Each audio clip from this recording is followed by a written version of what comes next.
క్రీడల్లో రాష్ట్ర యువత ప్రపంచంతో పోటీ పడాలనేది ప్రభుత్వ లక్ష్యమని ముఖ్యమంత్రి రేవంత్ రెడ్డి స్పష్టం చేశారు. క్రీడల్లో రాజకీయ జోక్యం లేకుండా చదువుతో పాటు ఆటల్లో రాణించే పిల్లల్ని ప్రోత్సహించేలా నూతన క్రీడా విధానాన్ని తీసుకొచ్చినట్లు తెలిపారు.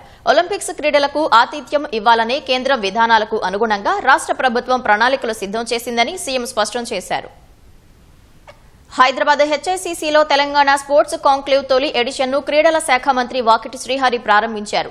మరో దశాబ్ద కాలంలో క్రీడల్లో తెలంగాణ ప్రపంచ స్థాయికి ఎదిగేలా ప్రభుత్వం నిరంతరంగా కృషి చేస్తుందని తెలిపారు. అనంతరం జరిగిన కార్యక్రమంలో పాల్గొన్న ముఖ్యమంత్రి రేవంత్ రెడ్డి క్రీడల్లో రాష్ట్రాన్ని అగ్రగామిగా తయారు చేసే సంకల్పంతో రూపొందించిన క్రీడా పాలసీని ఆవిష్కరించారు.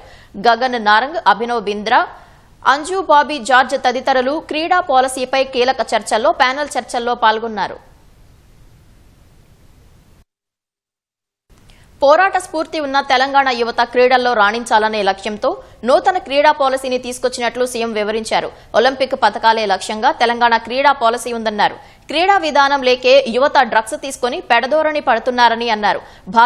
భారత్ బలమైన క్రీడా వేదిక కావాలన్న సీఎం అందులో ప్రధానంగా తెలంగాణ ఉండాలన్నారు. 2026లో ఖేలో ఇండియా పోటీలు హైదరాబాద్లో నిర్వహించేందుకు సిద్ధంగా ఉన్నామని ఇప్పటికే కేంద్రానికి విజ్ఞప్తి చేసినట్లు వివరించారు. ఆర్థిక శక్తిగా ఎదుగుతున్న భారత్ క్రీడల్లోనూ రాణించేలా కేంద్రం నూతన క్రీడా పాలసీ తీసుకురావాలని రేవంత్ రెడ్డి సూచించారు. ఈ రోజు మా ప్రభుత్వ విధానం స్పష్టం. చదువుల్లోనే కాదు క్రీడలలో రాణిస్తే తప్పకుండా రాష్ట్ర ప్రభుత్వం మిమ్మల్ని తీర్చిదిద్దుతుంది, మీకు అండగా నిలబడుతుంది. హైదరాబాద్ నగరానికి national games in 2002, in 2003 Commonwealth games, in 2007 world military game. ఇన్ని క్రీడల్ని హైదరాబాద్ నగరంలో మనం నిర్వహించినాం. ఈ రోజు గచ్చిబౌలి ప్రాంతం అభివృద్ధి చెందింది అంటే అక్కడ క్రీడా మైదానాలు ఉండడం వల్లనే. కానీ మధ్యలో ఒక 10-15 సంవత్సరాలు ప్రభుత్వాలు నిర్లక్ష్యం వహించడం వల్ల ఈ రోజు ఆ క్రీడా మైదానాలు అన్ని కూడా పెళ్లిళ్ళు చేసుకునే ఫంక్షన్ హాల్స్ గా మారిపోయినాయి, లేదా ప్రైవేట్ పార్టీలు ఇచ్చుకునే సన్బర్న్ పార్టీలు ఇచ్చే వేదికలుగా మారినాయి.